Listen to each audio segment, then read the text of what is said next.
Quel est le type d'anxiété que je vais développer lorsque j'ai été abusé? Cette semaine, je t'ai fait toute la semaine sur l'anxiété. La première vidéo a été une vidéo où j'ai expliqué l'anxiété, que je t'invite à revoir parce qu'elle va t'aider à comprendre cette vidéo si tu ne l'as pas vue. Mercredi, je t'ai parlé de l'anxiété avec du surpoids et maintenant, l'anxiété lorsqu'on a été abusé. L'anxiété, quand on a été abusé, elle est fréquente, voire constante. Pourquoi est-ce qu'elle est constante? Parce que, comme je te l'ai expliqué dans la première vidéo, l'anxiété, une des racines principales de l'anxiété est toujours une sensation d'insécurité. Et quand on a été abusé et qu'on n'a pas travaillé là-dessus, l'insécurité, c'est quelque chose qui ne nous quitte plus. Pourquoi est-ce que ça ne nous quitte plus? Parce qu'on est constamment, il y a une partie de nous dans un coin de notre tête qui est constamment dans cet abus, dans ce viol, qui est constamment en train de le revoir, qui est constamment occupé à scruter autour de nous tout ce qui pourrait ressembler à quelque chose qui pourrait nous faire revivre ça. Donc on est constamment dans cette insécurité, ce qui est le terreau parfait pour pouvoir générer de l'anxiété. Donc, je te réexplique vite le parcours de l'anxiété et de l'angoisse. Il y a un événement traumatique. Dans l'abus, on n'a pas besoin de chercher 1000 ans. On sait que c'est ce qui est arrivé une fois ou à répétition, mais en tout cas, ce qui est arrivé, qui a changé notre perception du monde ou en tout cas de cette thématique. Et à partir de là, on a commencé à se faire du souci. Se faire du souci, ça veut dire qu'on fait tourner ça à l'intérieur de nous et on devient bon là-dedans, on le fait encore et encore, on devient bon, on devient anxieux. Et ensuite, quand on continue et qu'on devient performant dans l'anxiété, on va commencer à générer de l'angoisse et ou des crises d'angoisse. Donc, c'est juste le fait de refaire avec répétition et de devenir bon là-dedans. C'est juste une étape supérieure dans notre capacité à générer des émotions à partir de ça. Et donc, tout ça va créer l'insécurité qu'on a besoin pour générer l'anxiété. Et l'anxiété va se diriger vers certaines choses. Et donc, comme je te disais, dans l'abus, c'est plus évident que dans d'autres thématiques. L'anxiété, elle va être dans la peur, dans l'insécurité et dans la peur que ça recommence. La peur que ça recommence, ça fait que tout, au départ, si c'est arrivé, je ne sais pas moi, à la discothèque, à l'école, dans la salle de gym ou dans la cuisine, eh bien, ces endroits-là ont une connotation danger. Donc déjà, cet endroit-là, il va générer de l'anxiété parce que c'est l'endroit où c'est arrivé. Il est teinté. Et ensuite, ça va commencer à s'expandre. Ça peut être, je ne sais pas moi, si c'est arrivé et que j'étais sur un canapé, eh bien au bout d'un moment, ça peut être les canapés. Et tous les endroits où il y a des canapés. Et je vous dis ça parce que c'est vraiment des choses que j'ai vues régulièrement dans des séances. Si à un moment le mur était jaune, comme derrière moi, eh bien ça peut être tous les trucs où il y a jaune. Au fur et à mesure, il y a les racines trouvent leur chemin et on va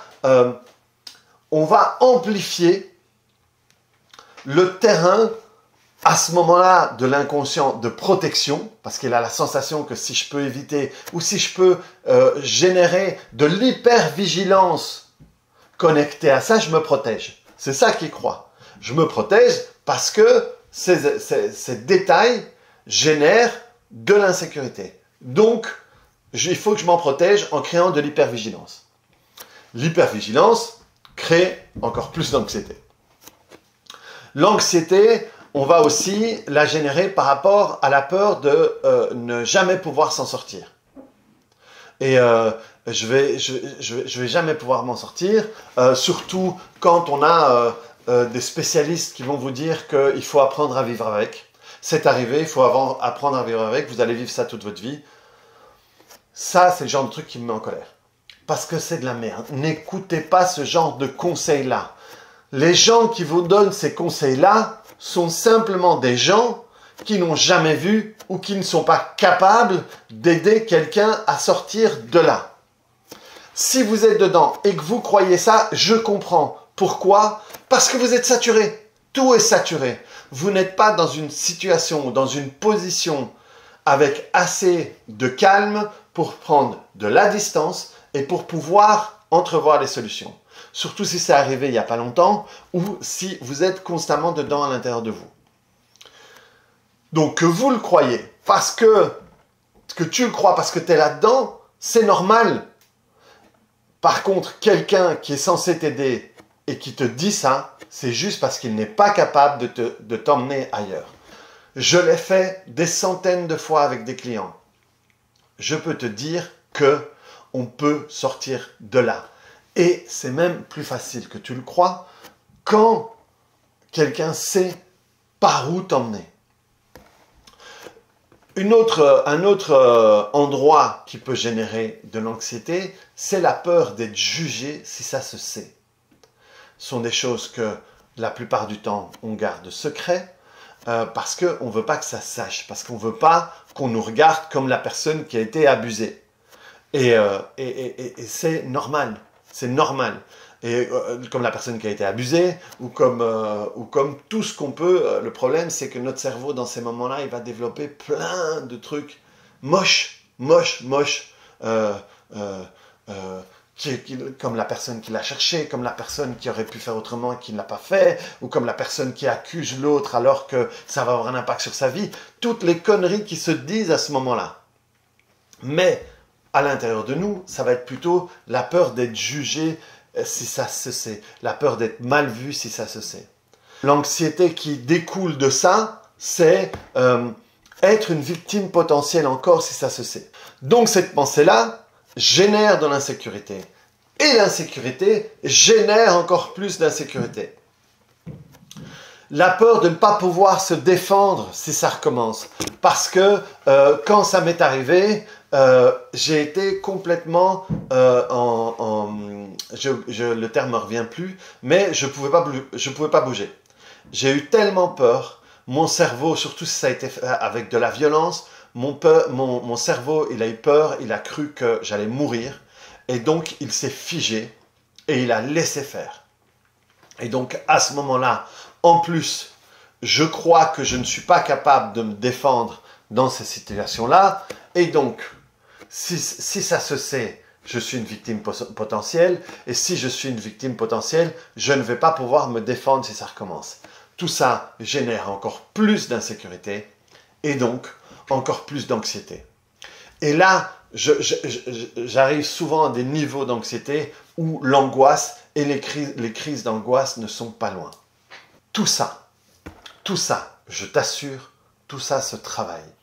Parce que tout ça sont des constructions de ton cerveau qui partent d'un événement réel, d'une situation où c'est arrivé.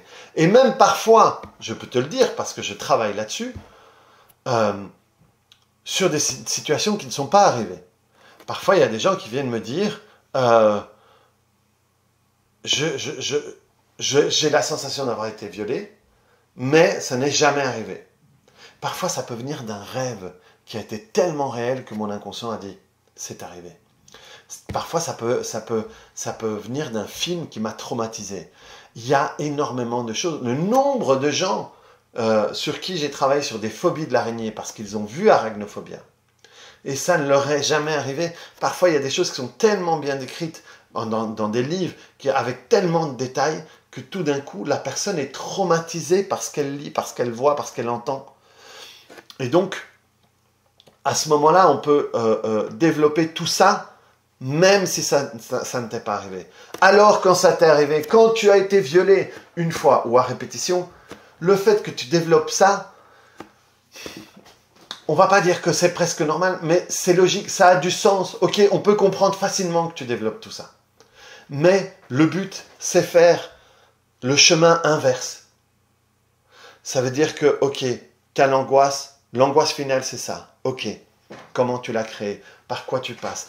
quelles sont les sensations, qu'est-ce que tu te dis, quelles sont les images que tu as à l'intérieur de toi, vers quoi ça te ramène, quels sont les déclencheurs, les endroits, je sais pas moi, comme on disait, une table, une chaise, une couleur, une odeur, quels sont les déclencheurs? Et tout ça, ce sont des interrupteurs, tac, tac, tac, tac, tac, que tu allumes et il y a de la lumière partout. Et cette lumière, elle te rend dingue. Et donc, ce qu'on va faire, c'est qu'on va prendre tous ces interrupteurs et on va les baisser, un par un.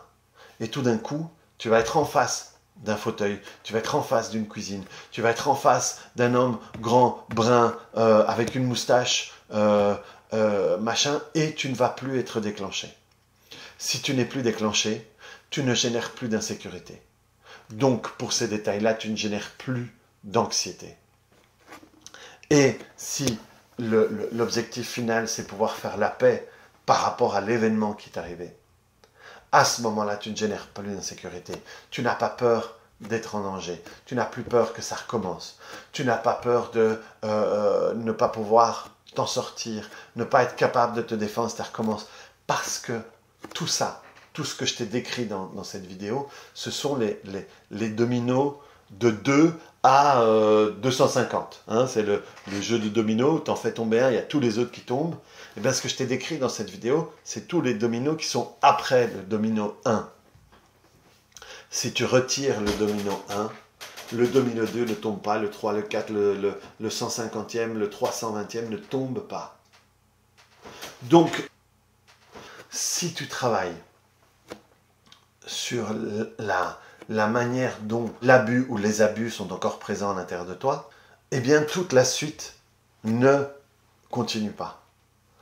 Et à ce moment-là, tu te libères aussi de l'anxiété dans le cadre de l'abus sexuel. Et je peux comprendre que si tu es super activé en regardant cette vidéo, ça c'est difficile pour toi de le croire. Je comprends tout à fait. J'ai vécu des traumatismes et je sais qu'avant de connaître tout ça, tu te dis que c'est pas possible, tu te dis que ça peut pas être facile, tu peux dire que l'autre il sait pas de quoi il parle, parce qu'il sait pas ce que je sens. Je comprends tout ça.